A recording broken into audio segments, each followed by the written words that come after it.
Hello students,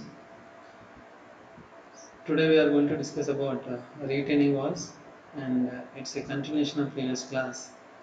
We are going to solve some problems based on surcharge over a retaining wall and we are going to discuss about different earth pressure theories and which one suits among those two we are discussing here, and also what are the assumptions made on the different earth pressure theories. And in the last class, we have used formulas for deriving or calculating pressure at the bottom of retaining wall. And today we are going to um, discuss about more about how formulas are derived and also solve some problems based on this. Okay, so before starting today's session, let us rewind what all we have learned in the previous class. So, in the previous class, we have discussed about how do we call a retaining wall? What is actually a retaining wall? So here, a retaining wall is nothing but a structure which is constructed to retain earth on its back, just like a dam. And similarly, why it is useful? Yeah, we have discussed like we majorly we need in the hilly region that too for either running a roadway or railways, and we have also discussed about the formula. Anyhow, we are going to repeat those all those things. And yeah, we have also discussed about the stability conditions of retaining walls. Like we have in dams, we have like four stability conditions. Number one is overturning. Retaining wall is to be safe against overturning, and similarly, it is to be safe against sliding, and also it has to withstand the maximum compressive stress developed, and similarly there should not be any tension. um, no tension has to develop at the base of the retaining wall, right? If you remember why tension has to be neglected, or action or precautions are to be taken do not to develop any tension at the bottom of the retaining wall, because tensile stress is about one tenth of its compressive strength, either you call it a concrete or even a stone also. So therefore, uh, when tensile strength is very much reduced, particularly for concrete, when you compare to its compressive strength, therefore we can see that we have to see that tensile stresses are not to develop at the base of any retaining wall. Right, this is just like a dam. Let us assume that this is the retaining wall with the common features like at the top we have a top width of retaining wall.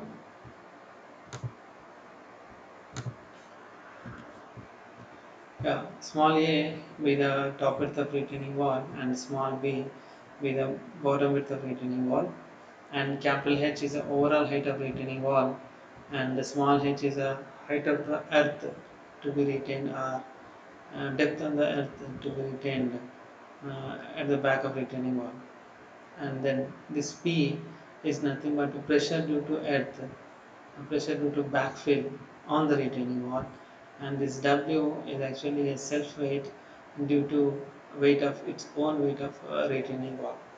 And because there are two mutually perpendicular forces are acting, and as a result of this we have a resultant capital R, which is magnitude wise equal to under root of p square plus w square, and which cuts the base, let us say, at a distance z from the heel, and E is a distance from the center of the base to the distance at which the resultant cuts the base.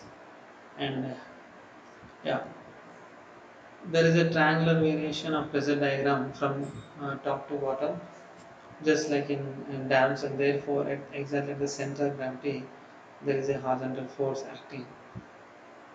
Okay, so this remaining are same. Generally, retaining walls are retains earth up to the top level. Therefore, small h and capital H will generally be equal. Yeah. So here, a trapezoidal retaining wall with a earth face, I would say, earth face is vertical.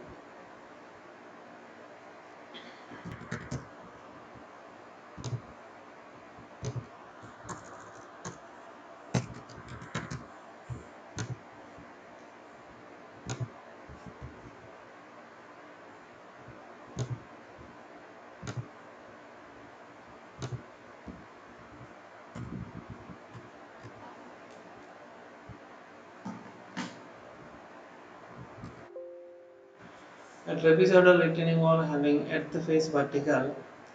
This is actually analysis of retaining wall, just like a dam. We are considering a unit length of trapezoidal retaining wall having its face vertical, as shown in figure. We will have a figure in the next class, next slide, previous slide. This is a kind of trapezoidal retaining wall with earthen face exactly vertical. So let small a is the top width of retaining wall. You can see over here, small a is top width of retaining wall. Similarly, small b is the bottom width of retaining wall. Yes, small b over here, and capital H is the total overall height of the retaining wall.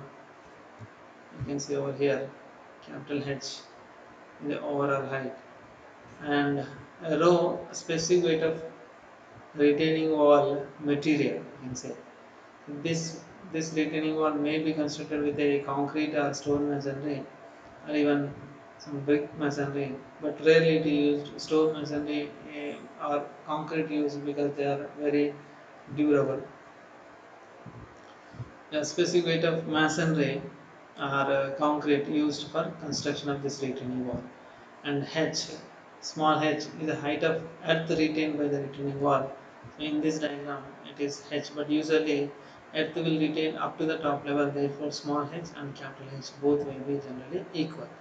And omega or gamma, you can write, is a specific weight of earth material or specific weight of backfill, which is actually retained by the this wall. Now we know that the weight of retaining wall per unit length. Right here, to calculate weight of any material or any structure, we just calculate.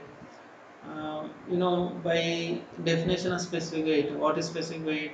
Specific weight is nothing but it is the ratio of weight to the particular unit volume. So weight per unit volume of a particular material is known, specific weight is known, and then you can calculate a reverse direction. So therefore, weight is equal to actually specific weight multiplied by volume. Same is done here. To calculate a weight from known specific weight and volume, over here this is the cross section dimension. We can see in the diagram. This is the trapezoidal section, so therefore area of trapezium is simply half into a plus b divided by 2 into h will give you a cross sectional area, and then multiply by unit length, that is 1 meter. This is not written over here, but 1 is there. So 1 multiplied by 1 will give you volume, because it is a prismatic bar. So same length will be continued till the ends. Therefore, we can consider about 1 meter length, and thereby volume is equal to a plus b divided by 2 into h into 1. Then volume multiplied by specific weight will give you weight of any particular uh, cross section. So here, like this, weight is calculated for this retaining wall,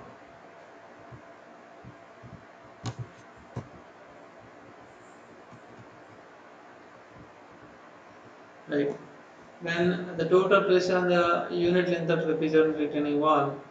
This is from the backfill, right? Just like in dams, we have a total horizontal pressure P is equal to gamma h square by 2, but here due to sign, due to earth material, we have a active quotient of active earth pressure, that is 1 minus sin phi by 1 plus sin phi. This is from Rankins theory. We are going to discuss again what is Rankins theory, but briefly, what are the assumptions made, and what are the other theories also, right? and how this is based on Rankins theory. And P to horizontal earth pressure is calculated by gamma or omega is specific weight of masonry and h square by 2 multiplied by coefficient of I mean active earth pressure coefficient. And the horizontal distance between the CG and the retaining wall, center of gravity and the retaining wall, and the point where resultant cuts the base.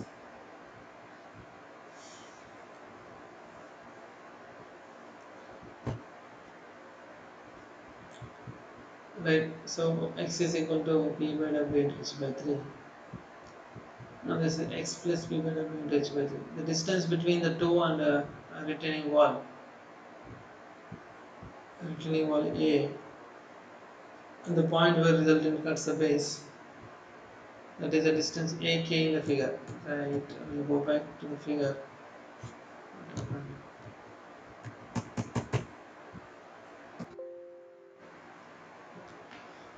And the horizontal distance between CG of the retaining wall and the point where resultant R cuts the base, x plus p by w into h by 3.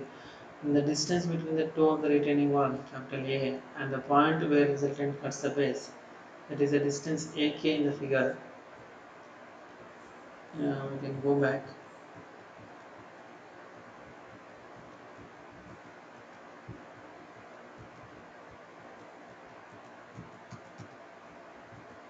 This AK, this is nothing but the distance from heel of the dam to the at a point where resultant cuts the base.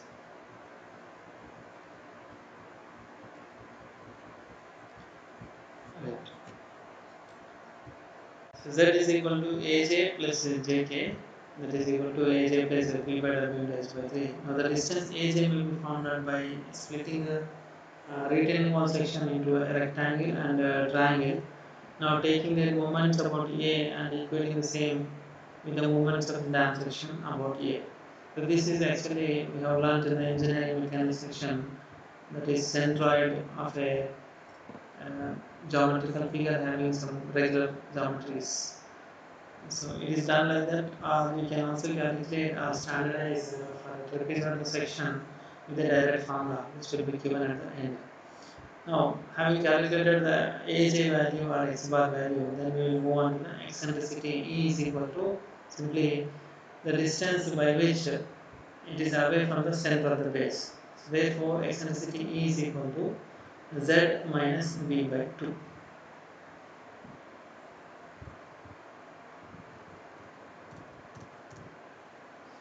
Now then, the stresses across the base B will be maximum, whereas the stress across the base at A and will be minimum, such that this is a maximum sigma maximum stress and sigma minimum stress. But these are calculated based on the two values, that is eccentrical load may be equated to a central point load plus a moment on that particular section. And when we consider the base of the section, the total width multiplied by we are considering 1 meter length. So therefore, B and that 1 meter length will act as a rectangle, and over that rectangle we have an eccentric load. So therefore, due to eccentric load, a point load with the same magnitude of eccentric load will be created, and due to that the point load, there will be a generation of direct stress, direct compression stress. And in addition to that, due to eccentric load, we also have a moment m, where the moment m value equal to point load multiplied by eccentricity E. P into E is equal to m. And then due to moment on that particular section, it will create a bending stress, which will be in the form of a dumbbell. You can know by the theory of simple bending. On one side of the section, it is of one nature, that is compressive, but on the opposite side, it may have a tensile stress. But the total maximum compression is the summation of both these stresses, direct stress as well as bending stress. And therefore, when you add these two, a trapezium-like kind of stress variation will be you will be getting, and therefore the maximum stress we are getting at the under the toe, and similarly under the heel you are getting the minimum stress. And based on the three possible criteria, like maximum stress developed due to compression, direct compression, may be less than the stress developed due to bending. That is one case, and stress developed in direct compression is exactly equal to the stress developed due to bending. The third case, stress developed in maximum direct compression is more than the stress developed due to bending. So these are the three conditions, and based on that, either you will get three cases among that. The bottom of base of the retaining wall is completely under compression, the first case, and similarly the second case, you will get zero stress exactly at the under the heel, and at the toe you will get maximum compressive stress. And the third case, at this is most critical, at toe you will get a maximum compression stress, whereas at the heel you will be getting a tensile stress, which we do not want in ANA's design, right?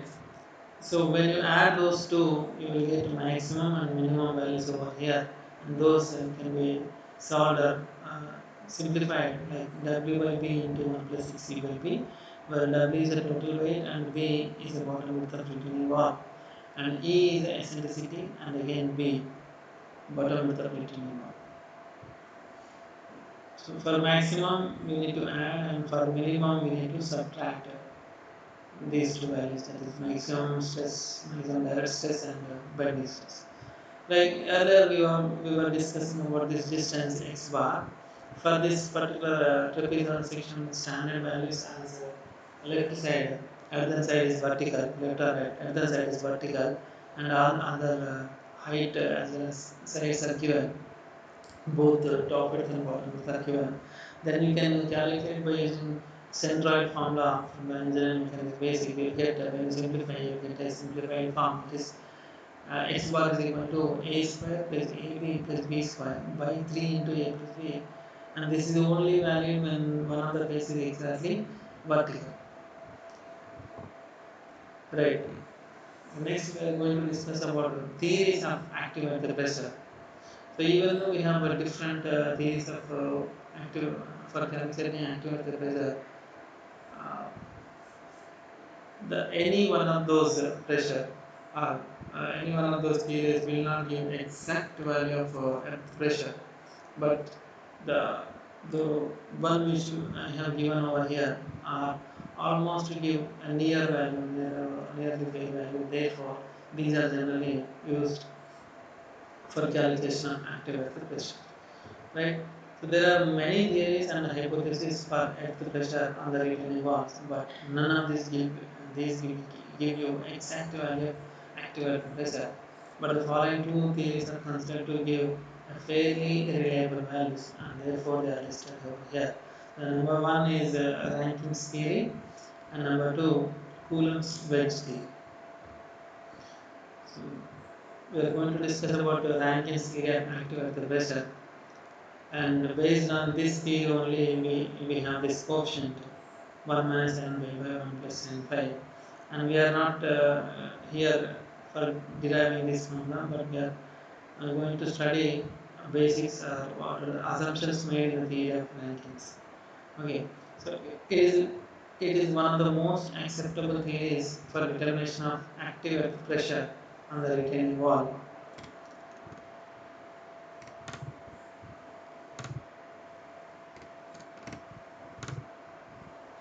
Yeah. It is one of the most acceptable theories for determination of active earth pressure on the retaining wall. This theory is based on these following assumptions. Number one, the retained material or backfill is assumed as homogeneous and cohesionless. You know, homogeneous means same properties we have throughout the mass, but soil is generally heterogeneous. But we are considering as it is a homogeneous material. That is one point, and cohesionless soil. But here cohesionless means sandy soils which do not have any adhesion properties or cohesive properties, attraction between the same type of molecules. But when you consider a clay soil, it is completely a cohesive soil. But even though we are considering it as a cohesionless soils, in order to just to reduce the complexity for deriving formula from lattice.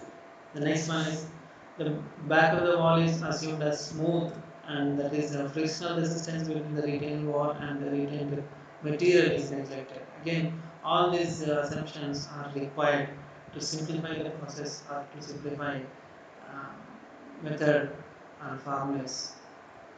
And the third is failure of the retained material takes place along a plane called rupture plane. So we cannot predict the failure, but for assumption we have considered that it exactly fails along a plane, a sheet like line lightning,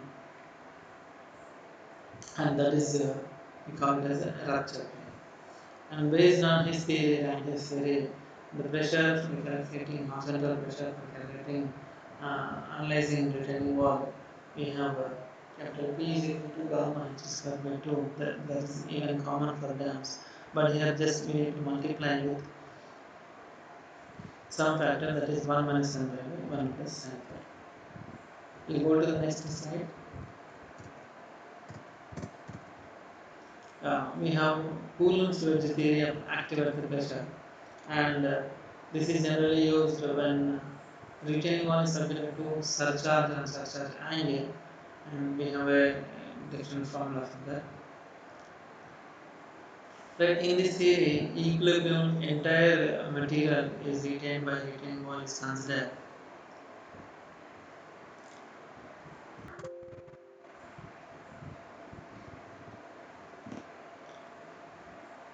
When the retaining wall slightly moves away from the backfill, but Rankins analysis is made by considering the condition of equilibrium of element of earth within the mass. And the Coulomb's wedge theory is mainly based on the principle of sliding the wedge, which is which will be separated from the rest of the retained earth due to slight movement of the wall. So this is the main idea. And again here also assumptions are made. The first one is same. The retained material is homogeneous and cohesionless. And this assumption will be same for both of these Rankins theory and Coulomb's theory. The second one is the sliding wedge of earth due to slight movement by the wall acts like a rigid body, and the earth pressure is computed by considering the condition of limiting equilibrium.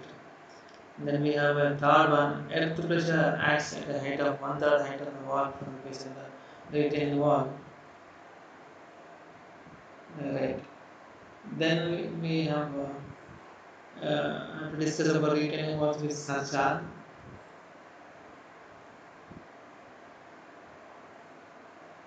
Right. According to Rankins theory, the intensity of earth pressure on the retaining wall when it is subject to a surcharge angle.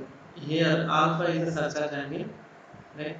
Is given by 1 by 2 into gamma h square into cos alpha into quotient of active earth pressure. And here Ka is given by cos alpha into cos alpha minus under root of cos square alpha minus cos square phi by cos alpha plus under root of 1 minus cos square alpha by 1 plus cos square alpha. And it cuts the vertical face AD at h by 3 and it is parallel to the surface of the surcharge.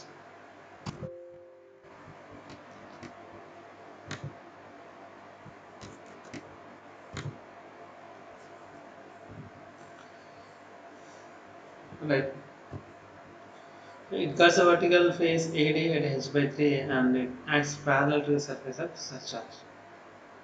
You can see over here, this is the retaining wall, and here this is the top level of retaining wall. Capital H is the overall height, and this portion over which earth is retained above the top surface of retaining wall, this is called surcharge, and whereas alpha is a surcharge angle, right?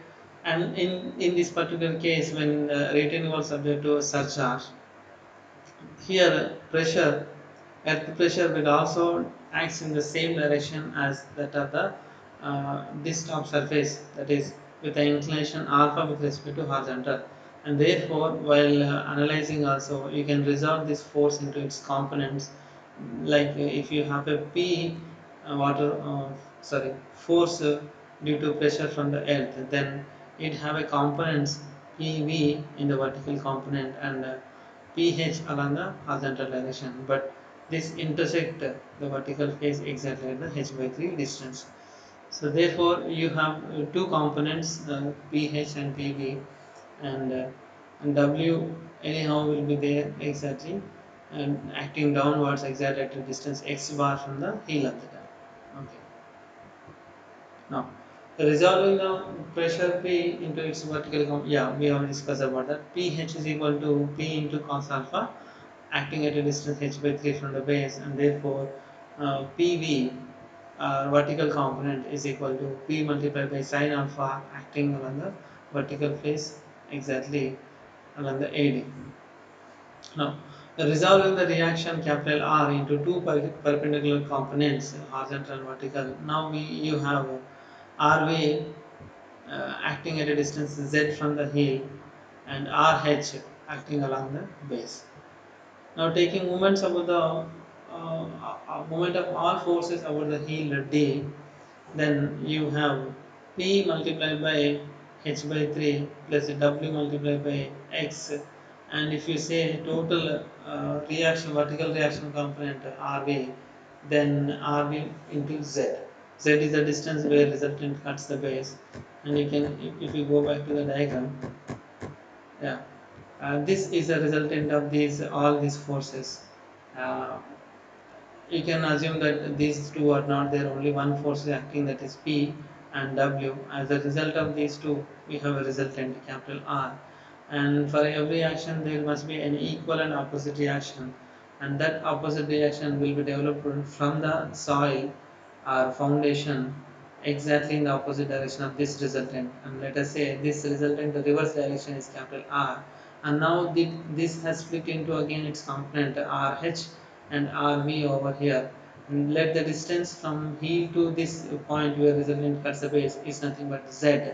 Then as a reaction will always be in the opposite direction, this in left side direction, like this it will act, RH will act, but it will passes through the D, and whereas RV act downwards, and which will passes through at a distance Z from the D. Therefore uh, and here RV multiplied by Z will create a counterclockwise movement, a stabilizing movement, whereas these two, PH multiplied by h by 3 and W multiplied by x bar, will create a overturning moment, and whereas this PV will pass through D as that of similar as that of RH will also pass through the D, and therefore they will not create any movement.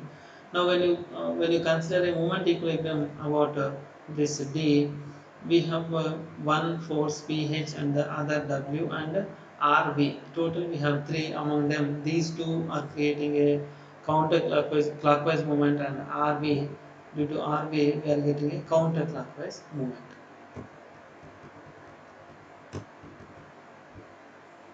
Right. Now PH multiplied by h by 3 and W multiplied by x bar is equal to RV into Z. Now from this, let us calculate Z value. Therefore RV will comes over here. Now PH into h by 3 plus W into x bar by RV. But you can substitute RV is equal to just summation of, as you can equate vertical equilibrium. From this vertical equilibrium, sum of vertical forces are equal to 0, and we have downward vertical forces W and PV, whereas upward vertical force only RV. Therefore RV is equal to W plus PV. So Z is now W into h by 3 plus W into x bar by W plus PV. Once you have calculated Z value, then the next step is to calculate x bar, sorry, eccentricity E, and then the other two, sigma maximum, sigma minimum, is now RV by B into 1 minus 6C by 1 plus 6C by B and 1 minus 6C by B. Yeah. Now let us solve some problems based on retaining wall subject to surcharge angles. Right, one of the problem is given like a masonry retaining wall of trapezoidal section with 7.2 meters height with a vertical face retaining earth at a surcharge of 20 degrees to the horizontal. Now, top and bottom beds of retaining walls are 1.8 meters and 2.4 meters respectively. Determine the maximum and minimum intensity of the stress at the base. Okay, so these are the question. This is the question, and now we need to write given details are weight of the earth, but here weight of the earth in terms of kilonewton per cubic meter. So that means it is not weight; it is actually specific weight. Okay, don't we get confused. And similarly, this is also weight of the masonry, but in terms of kilonewton per cubic meter. Therefore, this is also a specific weight of masonry, right? And therefore, this is the rho and this is gamma or omega. And angle of repose. We were discussing in the next previous class, that is angle of repose. When a soil is left unsupported for a longer time, the angle, minimum angle, uh, which is a permanent angle set on particular, it is based on the ingredients of the soil. That angle is nothing but 45 degrees. This is different, such as 20 degrees is different.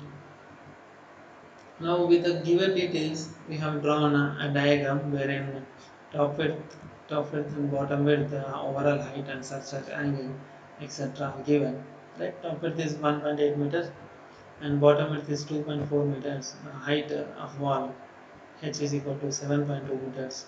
Weight of the earth, specific weight of the earth, omega or gamma, is given as 20 kilonewton per cubic meter, and weight of the masonry, whether it may be stone masonry or or concrete even sometimes, but it is given as masonry.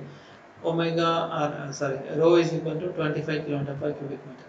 Then angle of repose pi is equal to 40 degrees, and we have angle of repose alpha, angle of surcharge angle, it is actually alpha is equal to 20 degrees. Now let us calculate. Consider this is the first step in always either in retaining walls and dams. This is always the first step. Consider 1 meter length of the wall or dam. Now let us calculate self weight of the retaining wall. Right from the diagram, yeah, as this is a trapezoidal cross section, as we have discussed, volume of this particular trapezoidal section is nothing but area, cross section area multiplied by length, and length we have considered 1 meter, so therefore 1 multiplied by area of cross section, and for trapezoidal section cross section area is equal to a plus b divided by 2 into capital H, that is 1.8 plus 2.4 divided by 2 into 7.2 meters. Yeah, 1.8 plus 2.4 divided by 2 into 7.2 multiplied by 1 will give you volume, and then volume multiplied by specific weight will give you weight. And here unit weight or specific weight is 25 for wall material, and therefore when you calculate it is 378 kilonewtons, and it acts downwards, vertically downwards at a distance x bar from the vertical face or heel AD. Right, this is clear. And AD, x bar is a distance. Either you can calculate by equating by calculating central gravity CG from basics, or for that particular shape we have already calculated and standardized as a formula, and formula is equal to a square plus ab plus b square by 3 into a plus b, and here you can substitute top width A as 1.8 meters and bottom width B as 2.4 meters, and then you can calculate it is 1.057 meters. Then calculation of earth pressure. For this, let us calculate individually what is cos alpha and cos phi.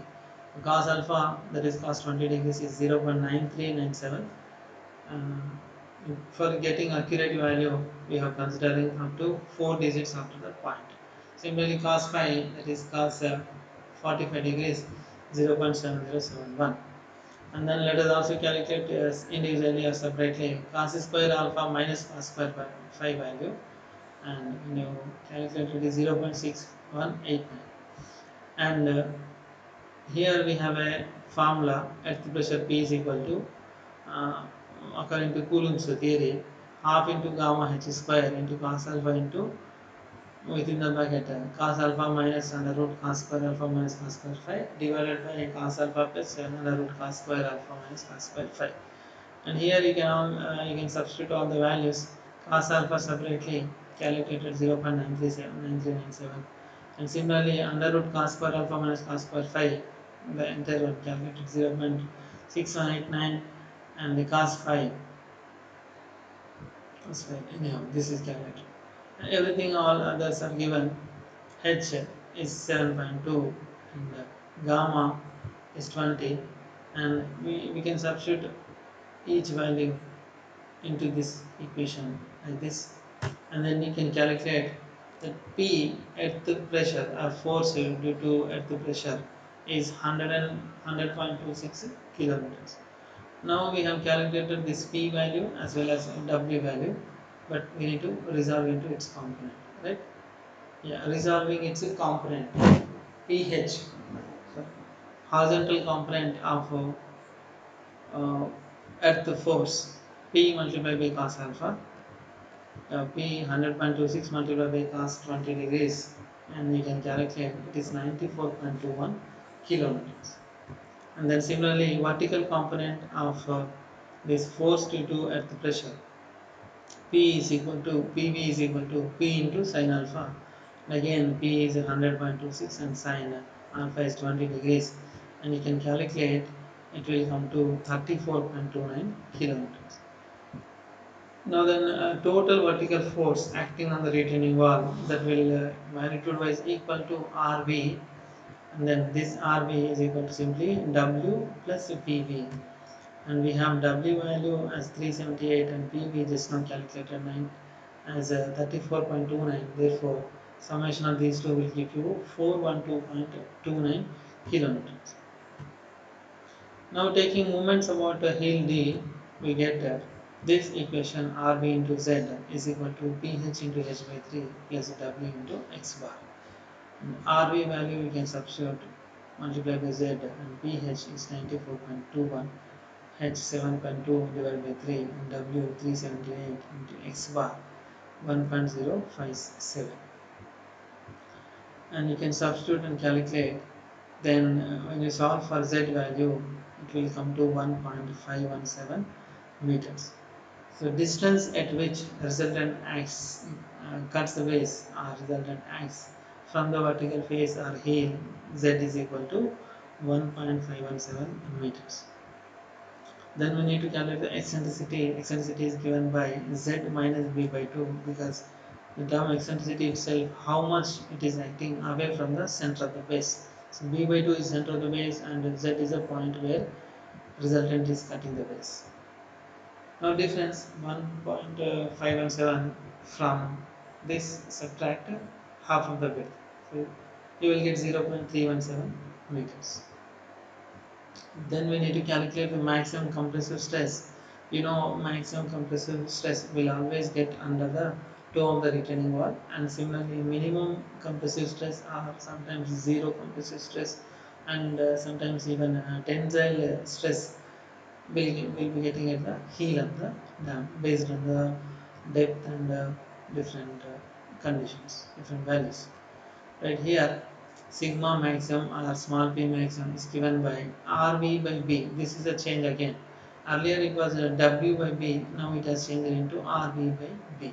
RV by B into 1 minus 6E by B, sorry, 1 plus 6E by B, and you can substitute RV, total vertical resultant, vertical force, 412.29 divided by B 2.4 into 1 plus 6 into 0.317 by 2.4, and you can calculate it at 307.93 kilonewton per square meter.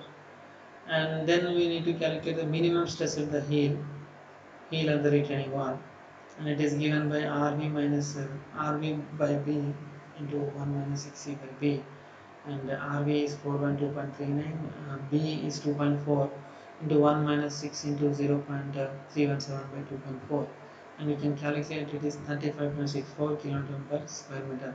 And you can observe both of these are positive, that means both of these are a compressive kind of nature stress.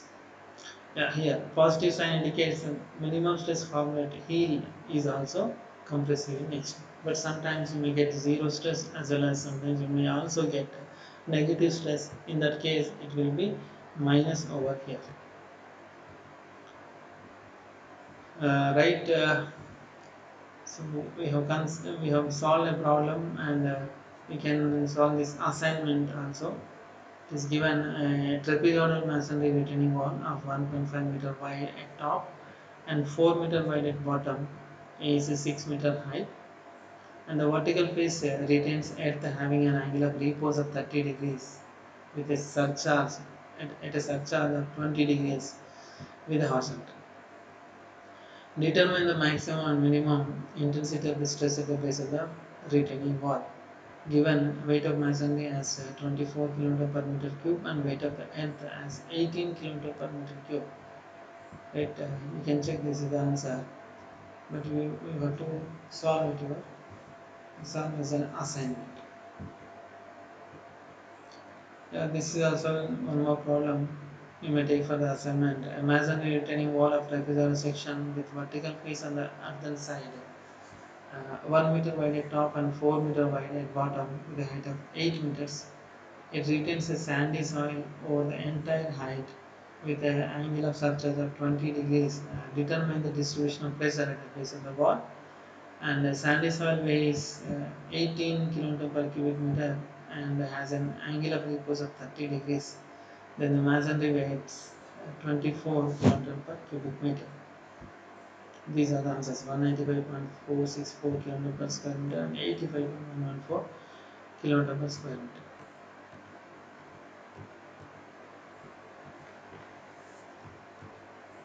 Again, we have one more problem. A mason retaining wall of trapezoidal section is 12 meters high and top width is 3 meters. Earthen face having a batter. Right, this is a difference.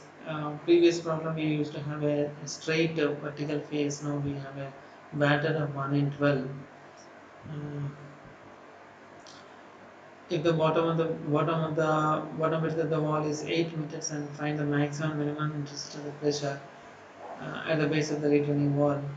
Weight of the masonry is 22 kN per cubic meter and that of the earth is 18 kN per cubic meter. Angle of repose of the soil is given as 30 degrees. Now we can again list out the what are the given details and also draw a neat sketch showing various details.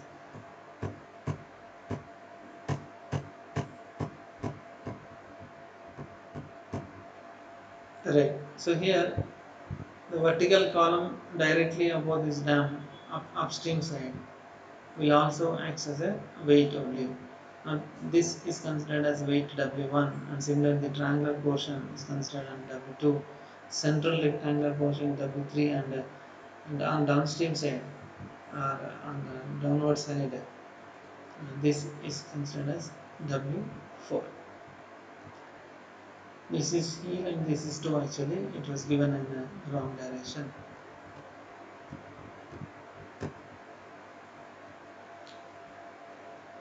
But in this problem, Earth face is inclined, so weight of Earth in a triangular portion on earthen side is effective and acting downwards will also need to be considered. Let W1 be the weight of the Earth in the triangular portion, W2 is the weight of masonry in triangular portion, and W3 is the weight of masonry in rectangular portion, and W4 is the weight of masonry again in the triangular portion as shown in the figure. Now calculation of weights again, these are all from uh, the definition. Specific weight is equal to weight by volume. Therefore, weight will you will get by multiplying specific weight multiply the volume. So within the bracket, this is the area multiplied by 1 meter will give you volume, and then multiply with specific weight. Then only you will get the weight of that particular thing. Then, yeah. The second one for the triangular portion of masonry. Again, this is area multiplied by length and unit weight. You can observe here it is soil weight and it is now masonry weight. Similarly, CG is also calculated separately. Then central portion, rectangular portion 792. And again CG is calculated. Then W4 and again the CG with respect to heel. These are all calculated. Then the total weight is worked out. The total weight is calculated as W1 plus W2 plus W3 and W4, and it is 1560 kilonewton. Let this will act W act at distance x bar from the heel, and taking moments of all these weights about heel. So this is the centroid formula again, but with respect to weights. So W1 x1 plus W2 x2 plus W3 x3 plus W4 x4 divided by W1 plus W2 plus W3 plus W4 is equal to x bar. So similar kind of thing. You can calculate x bar. So having substituted all these values, you will get x bar as a 3.154 from the heel AD. Now again, calculating horizontal earthquake pressure is the same. Gamma h square by 2 into 1 minus sin phi by 1 plus sin phi. Here you can substitute the values of phi value as 30 degrees, and then calculate the resultant distance at which resultant cursor phase, that is z, x bar plus p by w into h by 3. Again you can substitute all the other values. You will get 4.261 meters as z. Then calculate eccentricity again, z minus b by 2. 4.261 minus b is 88 by 2. It will come to 0.261 meter. Then we have to calculate the compressive stress. Simply RV by B into 1 plus 6 E by B, or simply W by B into 1 plus 6 E by B. You can substitute all the other values W, E and B. Then you can calculate 133.17 kN per square meter. Similarly, minimum stress that will occur at heel. This also you can substitute all the other values W, B, E, and then calculate. It is 156.83 kN per square meter. So in both the cases we get only positive sign, that means both are compressive nature stresses only. And if you draw the stress distribution diagram at the base of the retaining wall, you will get something like this diagram, a trapezoidal diagram, wherein under the toe it will have a maximum pressure intensity, maximum stress, that is 233.17 kN per square meter, whereas at the heel a slightly lower value of 156.83 kN per square meter is active. Now these are all again assignments with a slope side on slope pattern on earth side.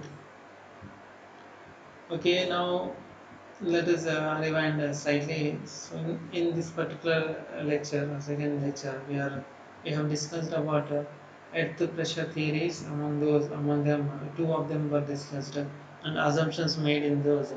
That is Rankins theory and Coulomb's wedge theory. And the formula based on the Coulomb's wedge theory and the Rankins theory for calculating active earth pressure were also given, and we have roughly derived or memorized given that various earth pressure values and z value calculation and all. Then we have discussed or solved some problems with water phase vertical, sorry, earthen phase vertical, and also with carrying, surcharge and surcharge angle. And also we have discussed earthen phase having a batter, again we with a surcharge. Okay, so all these problems are discussed. I hope this lesson is useful to you, and we'll meet in the next class with a new topic. Thank you.